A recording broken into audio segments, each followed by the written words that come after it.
تک social media میں بیٹھا رہتا ہے۔ ہماری نئی نسل تو سوشل میڈیا، فیس بک، واٹس ایپ، یوٹیوب، اپنے آپ کو فیمس کرنے کے لیے سیلفی لیتے ہیں، یوٹیوب چینل میں شارٹ ویڈیو بنا کر ڈالتے ہیں کہ میں فیمس ہو جاؤں۔ کوئی ضرورت نہیں ہے۔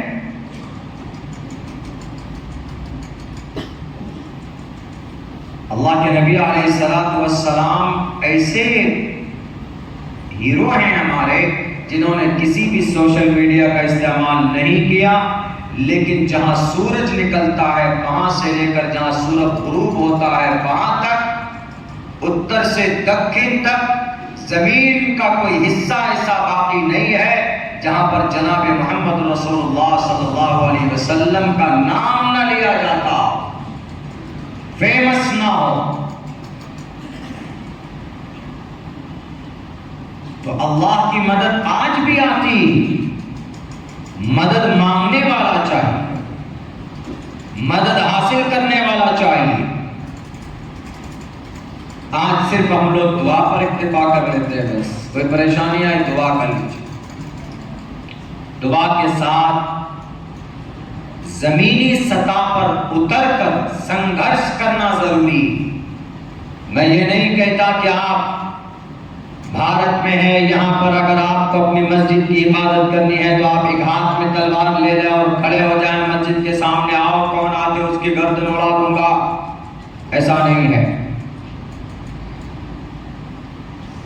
یہاں ایک نظام ہے، یہاں ایک سسٹم ہے، ایک پروسیس ہے، قانونی، عدالتی۔ ہمیں وہاں نظر آنا چاہیے، نہیں نظر آتے۔ ہمیں اپنی ایمان پر محنت ہونی چاہیے، نہیں کرتے ہم اپنی ایمان پر محنت۔ ہمیں اپنے عمل کو سدھارنے کی ضرورت ہے، نہیں سدھارتے۔ کتنے نوجوان ایسے ہیں جو نماز نہیں پڑھتے؟ ایمان کے بعد سب سے پہلا کام اگر بڑی ذمہ داری اس امت مسلمہ کے لیے، ایک ایک فرد کے لیے ہے تو نماز ہے۔ اب کتنے ایسے لوگ ہیں مسلمان ہیں جو دھڑلے سے جان بوجھ کر نماز چھوڑ دیتے ہیں، نماز نہیں پڑھتے۔ جب نماز جیسی دین کا ایک اہم فریضہ چھوڑ دو گے تو صبح سے شام تک دعا کرو گے تو دعا قبول نہیں ہو سکتی۔ اللہ سے قربت کا جو ذریعہ اور جو راستہ نماز ہے، آپ اس کو نہیں ادا کر رہے ہیں۔ اللہ نے آپ کو منی کے ناپاک قطرے سے خوبصورت انسان بنایا، خوبصورت جسم اور خوبصورت شکل دے کر اس زمین کے اوپر بھیجا ہے۔ کس لیے؟ عبادت کے لیے، نماز کے لیے، ایمان کے لیے، روزے کے لیے، زکوٰۃ کے لیے، تب بھی نماز چھوڑ دیتے ہو۔ اللہ کے نبی فرماتے ہیں کہ اگر کوئی جان بوجھ کر نماز چھوڑتا ہے تو کافر و غلامل کرتا۔ امام احمد ابن حنبل یہی ترجمہ کرتے ہیں، علماء بیٹھے پوچھ لیجئے۔ امام احمد ابن حنبل، امام اسحاق بن راہویہ، یہ دونوں محدث ترجمہ یہ کرتے ہیں کہ اگر کوئی مسلمان جان بوجھ کر نماز کو چھوڑتا ہے فقد کفر، کافر بن جاتا ہے۔ نماز قربت کا سب سے اہم ترین عبادت ہے، سب سے اہم ترین اور سب سے قریب رب ذوالجلال کا بندہ جب ہوتا ہے جب بندہ اپنی پیشانی کو جھکاتا ہے مسجد۔ اور آپ کی نماز کا چرچا تو ہندو بھائیوں کی بھی کتاب میں والا بات ہے کہ وہ ساستان کرتے ہو، پتھمادارکا جیووادیو ددین مجیتی تریتیانن کوڈلا کارے چتردرتے چندر کا پنچم ونیدوسن یکتا۔ ایکسپلین کروں گا تو وقت لگے گا، بس اتنا سمجھ لیجئے کہ جو اقیم الصلاۃ کا مطلب ہے وہی اس منتر کا مطلب ہے۔ شری رام چندر جی نے ہنومان کو کہا تھا کہ ہنومان بیٹھے ہوئے مت رہو، جاؤ کچھ ساستان ماستان کر لو، ایشور کا پھر یہ متر بن جاؤ گے۔ کیسے کریں ساستان؟ پتھمادارکا، کھڑے ہو جانا، نماز میں کھڑے ہوتے ہیں۔ دیو ددین مجیتے، تھوڑا جھک جانا، نماز میں رکوع میں جھکتے ہیں۔ تریتیانن کو ڈلا کر، بیٹھ جانا، نماز میں قاعدہ اولا میں بیٹھتے ہیں۔ چتردرتے چندر کا، دھیان لگانا، دھیان کب لگاتے ہیں؟ جب ہم تحیات میں بیٹھتے ہیں، درود شریف میں قاعدہ عقیدہ کرتے ہیں تو دھیان دیتے ہیں۔ پنچم بندو سنیکتا، 5ویں نمبر پر دھیان سے شانتی کے ساتھ اپنے اس پوجا سے نکل جانا، اور ہم لوگ اخیر کے اندر سلام پھیر کر نماز سے باہر نکلتے ہیں۔ ہماری نماز کا چرچا تو دنیا کے گرنتھوں میں، ہمیں ضرورت ہی نہیں کسی کے گرنتھ سے حوالے یا تصدیق کرنے کی، ہمارا گرنتھ کافی، ہماری حدیث کافی ہے، اللہ کے نبی کا فعل کافی۔ تو بات یہ چل رہی تھی کہ آج بھی اللہ کی مدد آ سکتی ہے، شرط یہ ہے کہ ویسا طلب ہونا چاہیے، ویسی محنت ہونی چاہیے۔ ہمیں اپنا رول ماڈل جوان طبقہ جناب محمد رسول اللہ صلی اللہ علیہ وسلم کو بنانا چاہیے، کسی اور کو نہیں۔ پشپا 2 نے کتنا پیسہ کمایا یہ جوانوں کو معلوم ہوتا۔ اللہ کے نبی کے دادا کا ریل نام کیا ہے پوچھ لیجئے تو نانی مر جائے گی۔ اللہ کے نبی کا دادا کا نام عبد المطلب نہیں ہے، اصل نام کچھ اور ہے۔ تو یہ آپ کو ڈیوٹی دی جا رہی ہے، آپ ڈھونڈیے، کل شام تک آپ پہنچیے، اس کے بعد پھر امام صاحب کو اپنے عالم دین کے پاس جا کر بولیے کہ حضرت ہم کو یہ نام ملا، اللہ کے نبی کے دادا کا یہ نام تو مل جائے گا۔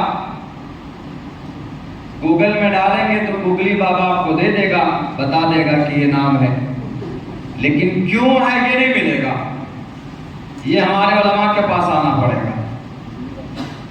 کہ اللہ کے نبی کے جو دادا ہیں عبد المطلب، خواجہ عبد المطلب، ان کا ریل نام شیبہ تھا، شیبۃ الحمد تھا، لیکن یہ شیبۃ الحمد سے عبد المطلب نام کیوں پڑا یہ ڈھونڈ کے لائیے، جائیے گوگلی میں ڈھونڈیے، نہیں ملے گا۔ تو یہ نالج ہونا چاہیے نا ہمیں ہماری شریعت کے بارے میں۔ آپ کو شریعت سے محبت ہونی چاہیے، آپ کو اللہ کے جو احکامات ہیں ان سے محبت ہونی چاہیے، تو انشاءاللہ آج بھی اللہ کی مدد آتی ہے اور آئے گی۔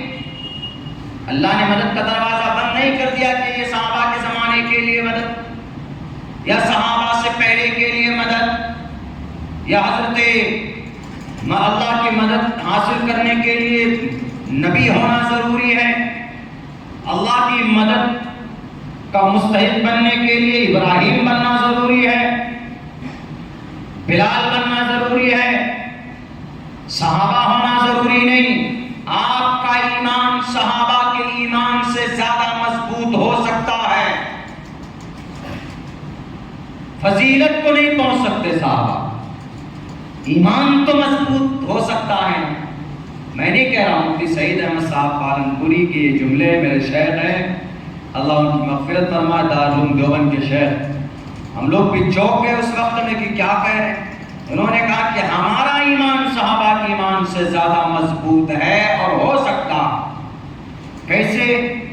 ہم نے نبی کو دیکھا نہیں دیکھا، ہم نے جبرائیل امین کو دیکھا نہیں دیکھا، ہم نے قرآن کی وحی اترتے ہوئے دیکھی ہم نے کسی نے نہیں، جنت جہنم کا چرچا صرف سنا ہے، اللہ کے نبی کے بارے میں، صفات کے بارے میں علماء کی زبان سے بہت سے لوگ تو پڑھنا بھی نہیں جانتے ہیں، قرآن کو شریعت کو نہیں پڑھنا جانتے، وہ تو سن کر ہم ایمان لاتے ہیں، اور صحابہ نے دیکھ کر ایمان لایا، اور دیکھ کر اگر کوئی مشاہدہ کر کے اگر کسی چیز پر وشواس کرتا ہے، کوئی بہت بڑی بات نہیں۔ جو کوئی بنا دیکھے، جیسے ابو بکر صدیق کو صدیق کا خطاب کیوں ملا تھا؟ ابو بکر صدیق سارے صحابہ میں اونچے درجے پر یعنی بڑے مقام پر کیوں تھے؟ اس لیے کہ سب نے اللہ کے نبی کی نبوت کی دلیل مانگی کہ اے نبی تم نبی ہو، اے محمد آپ نبی ہے، دلیل کیا؟